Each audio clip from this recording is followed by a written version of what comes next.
Okay, this video is for assignment S1.1. Practice effective usage of online resources for professional communications. It's been said that you cannot not communicate. What we mean by that is that a majority of our communication is actually nonverbal communications. Most people could agree that 65 to 70% of all communications is nonverbal.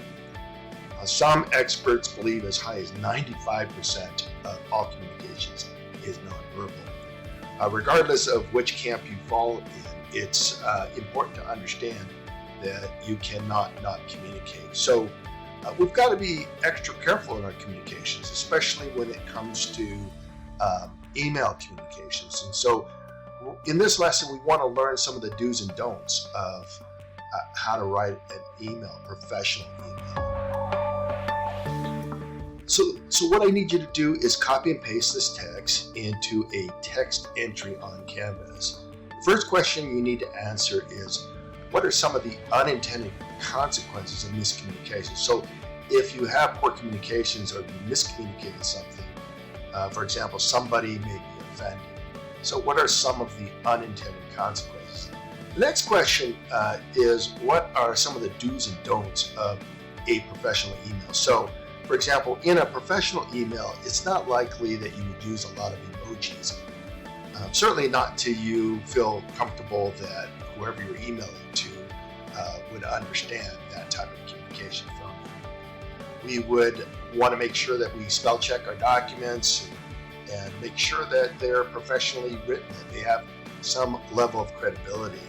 So this question just need to answer, what are some of the do's and don'ts of professional email? You probably don't want to use a lot of not only emojis, but abbreviations and so forth. Now, since the pandemic began, or officially began in March of 2020, more and more people are working from home.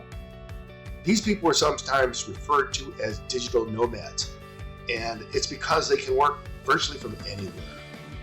The question here is, how much bandwidth is required to work from home?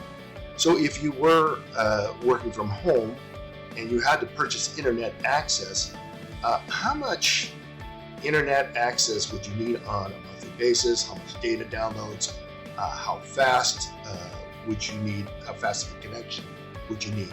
I need you to explain in very specific terms. So look at the link below, which is about high-speed internet and how much internet is required to work from home, and explain why. So for example, if you feel like you need faster internet or more bandwidth, it's likely because why? For example, you're working with a lot of digital video, which requires a lot of bandwidth, or you may be challenged by latency, so you need more bandwidth. But explain why, and explain what you might be doing from home, working from home. And that's it for this assignment. Good luck to you, and please do ask me any questions if you have them.